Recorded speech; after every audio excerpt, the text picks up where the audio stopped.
ना मिले, क्योंकि जो वर्ल्ड वॉर 3 होगी वो तो बिल्कुल पूरी दुनिया को तबाह कर देगी। और मैं दुआ करता हूं कि कभी ऐसा ना हो, लेकिन हालात हमें कई बार ऐसे इस तरफ लेकर चले जाते हैं। अगला बड़ा इंपॉर्टेंट इशू है कि ये जो नया बैलिस्टिक मिसाइल सिस्टम यूरेन शेकेव जो रशिया ने लॉन्च किया है, इससे जिन ममालिक को ज़्यादा प्रेशर आएगा, जो खतरा होगा, उनमें से मैं आपको बता चुका हूँ बाल्टिक स्टेट्स हैं, एस्टोनिया, लैथविया, लिथुआनिया, पोलैंड, ये ममालिक जो हैं ये ज़्यादातर परेशान होंगे। और इसके अलावा यूक्रेन तो ऑलरेडी जंग में है, वो तो परेशान होगा, लेकिन इसके अलावा नेटो ममालिक ज़्यादा परेशान होंगे, क्योंकि कल को रशिया इस तरह का हमला कर सकता है इन ममालिक पे। ये मिसाइल सिस्टम चेक भी कर सकता है कि चलो आज हम इस हाइपरसोनिक मिसाइल सिस्टम को चेक करते हैं कि इसकी क्या खसूसियात हैं, तो नुकसान पहुंचा सकता है। और उसने माजी में रशिया ने ये कहकर पोलैंड पे कई बार अपने मिसाइल फेंके कि ये बाय मिस्टेक हमने आप पे फेंके, ये हमें फेंकने नहीं चाहिए थे। तो कहने का मतलब ये वो उस तरह की कोशिश कर सकता है ताकि आने वाले वक्त में मामला जो हैं वो गड़बड़ की जानिब चले जाएं। तो आने वाले वक्त में आप देखेंगे कि आपको और ज़्यादा जो है वो चीज़ें मिलेंगी। अच्छा, अब ज़ेलेंस्की साहब का भी स्टेटमेंट आया, जो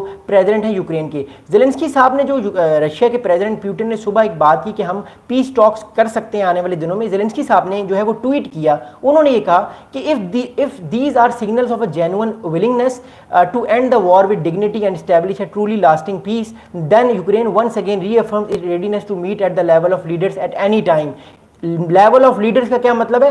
यूक्रेन के सदर जो हैं वो प्रेसिडेंट पुतिन से मुलाकात करना चाहते हैं, और वो इस बात को कह रहे हैं कि हम लेवल ऑफ लीडर्स का मतलब, ये डिप्लोमेटिक लैंग्वेज होती है, इसका मतलब है कि हम बात करना चाहते हैं। ज़ेलेंस्की साहब जो है वो मिलना चाहते हैं पुतिन साहब से, और वो मिलेंगे अगर पुतिन कहते हैं कि मैं आपसे मिलने को तैयार हूँ। एक क्लोज डोर, जहाँ पे कैमरे ना हो, जहाँ पे खामोशी हो, कम लोग हों, वहाँ पे निगोशिएशन हो सकती हैं। और ये भी कहा जा रहा है, एक बड़ी इंटरेस्टिंग खबर आई पिछले दिनों, कि ट्रंप, उर्दगन, पुतिन और ज़ेलेंस्की, ये चारों लोग हो सकता है एक जगह पे मिलें और इस मसले को सॉल्व करने की बात करें। ये भी थ्योरी एक चल रही है, but I don't think so ऐसा हो सकता है, लेकिन चांसेस हैं। दुनिया में हमने बहुत सारी चीज़ें देखी हैं, ये भी पॉसिबल है। एनीवेज, अगला जो है वो इंपॉर्टेंट इशू ये है जो मैं इस वीडियो को मैं आप लोगों के साथ लेकर चलना चाह रहा हूँ, कि जो ये इस पूरी वीडियो की जो इंप्लीकेशंस थी, आप लोग अपने अपने सवालात भी करते रहे काइंडली, ताकि मैं जब इस वीडियो को खत्म करूँ, क्योंकि खत्म होने वाली वीडियो, फिर मैं आप लोगों के सवालात के जवाब दूँ। देखिए, इस जो है वो एक पॉजिटिव साइन आया रशिया की जानिब से, जब से अमेरिका ने जो है वो, आप कह सकते हैं कि 10 दिन का टाइम दिया है। 2 दिन अब निकल चुके हैं, 8 दिन रह गए हैं कि हम आप पे सैंक्शंस लगा देंगे।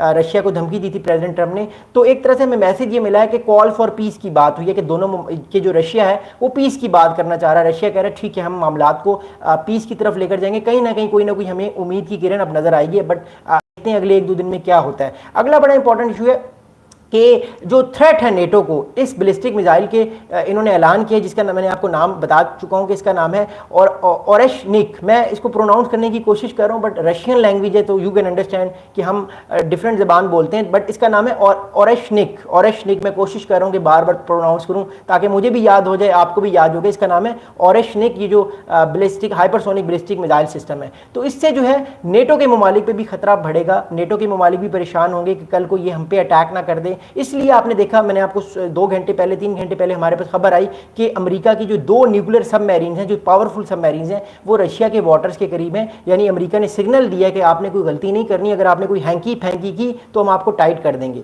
अगला बड़ा इंपॉर्टेंट सिस्टम है कि ये एक तरह से जो अमेरिका के और बेलारूस के ताल्लुकात हैं, मैं उस पर किसी और दिन बात करूंगा, लेकिन स्टिल जो मेरे पास पॉइंट्स हैं, उसमें से जो मेरी टीम को के पॉइंट्स बनाती है और कोशिश करती है कि वो पूरी रिसर्च करे और फिर मैं उसको चेक करता हूं। तो बेलारूस वाला भी इंपॉर्टेंट पॉइंट है, बट मैं बेलारूस वाले पॉइंट पे किसी और दिन बात करूंगा। बट एज ऑफ नाउ जो इंपॉर्टेंट इशू ये है वो ये है कि हम एक नई, जो आपको याद होगा नेटो और रशिया के दरमियान एक नई तरह की कोल्ड वॉर चल रही थी, जो कि बैक इन 1945 टू 1991 है। अब उसी एक और नए ईरा में आ चुके हैं, जहां पे एक तरफ नेटो परेशान रहता था सोवियत यूनियन से, और सोवियत यूनियन परेशान रहता था नेटो से, और कभी भी खतरा लगा रहता था कि कहीं ये हमला ना हो जाए, कोई जंग ना हो जाए। तो कहने का मतलब ये कि आज वही सूरत हाल दोबारा नजर आ रही है। दोबारा से रशिया अपने आप को मजबूत कर रहा है, ताकतवर कर रहा है। रशिया की तरफ से सिग्नल जा रहे हैं कि हमारे पास 5,500 न्यूक्लियर वेपन है, अगर गलती से भी नेटो ने हम पर हमला करने की कोशिश की तो हम ठीक ठाक नुकसान पहुंचा सकते हैं। और ऑब्वियसली रशिया के पास ये कैपेबिलिटी है, लेकिन